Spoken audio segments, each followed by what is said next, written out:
joining us, we have Jeremiah and Amanda, and we are going to be talking with them a little bit about Boone and Blossom, which is coming up this weekend. Now, this just sounds like a fun event. It's got such a pretty name. Tell us a little bit about this event and what it's all about. Well, it started as a yoga teacher training assignment from Neighborhood Yoga here in town, and I had to do a Karma Crew event, and I was like, well, I play music, and I know a lot of people that do that thing, so we'll just throw an event and donate everything. Awesome. So we made it to where you could pay with cans to get in or money, and we made enough money to cover our bottom line, and we raised several hundred pounds that first year. Wow. Now we've done it in the fall as well, and this will be our 7th event, and we've raised over 6 tons of food for the Hunger and Health Coalition.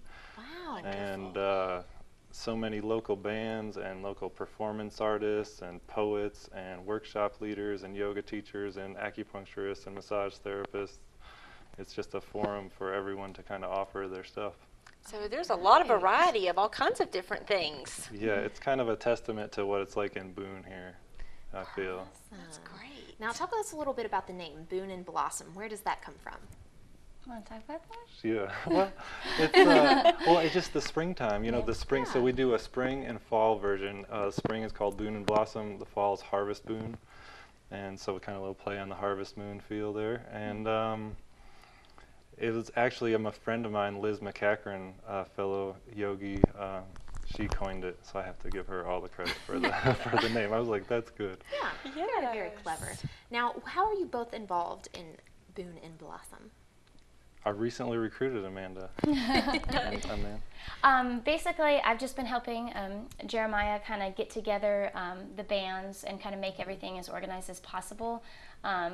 In years past, they focused more on the yoga and the acupuncture, just kind of all the performing artists. Right. But we kind of really want to turn this into like more of a music festival with those aspects to it as well. So that's just kind of my place, kind of bringing it all together and making sure that the entire high country and local area know about this event that gives back to its community in such a good way. Absolutely. And it sounds like you have a pretty big job in kind of coordinating this whole event.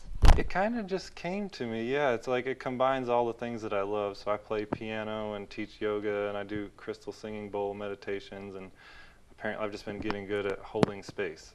And so with every year, you know, it gets a little better, and then we get more used to it, and the team grows. I get more and more help. So this year we had, you know, the team is bigger than ever.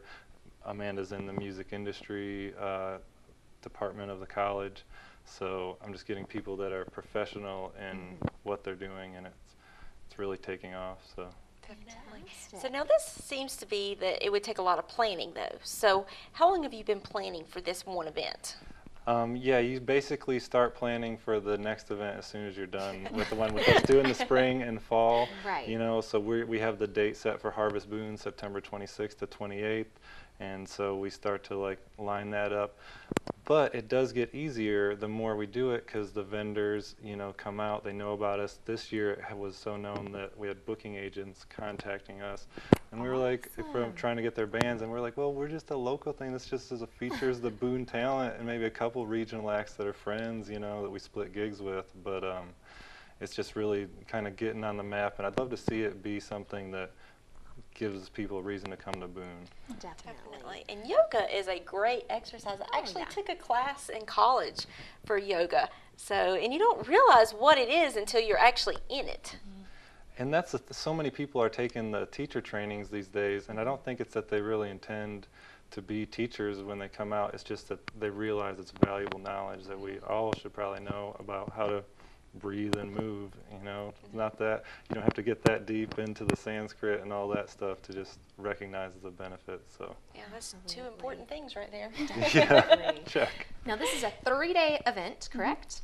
Friday through Sunday. Now what are the days and times and location and all of that? Friday we're going to start at 3 p.m.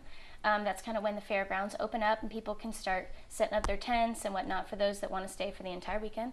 And we're going to finish up on Saturday at about 6 p.m. or whenever the band wants to stop playing. And there's going to be music the entire time for the most part. And then workshops at the same time as well. And you can come in and out as you please. It's $30 at the gate or $15 plus 15 cans. And that gains you all access, camping, etc. So it's the same as if you came for one day or if you came for the whole weekend. We just kind of want to give an avenue for those that maybe can't afford, you know, some huge festival or something like that, to be able to come out and experience just a good showcase of the local talent. Definitely. So bring your camping stuff, come out for the whole weekend. Yes. Sounds awesome. If the weather, you know, hopefully the weather Oh yeah, holds it's out. looking good. crossed.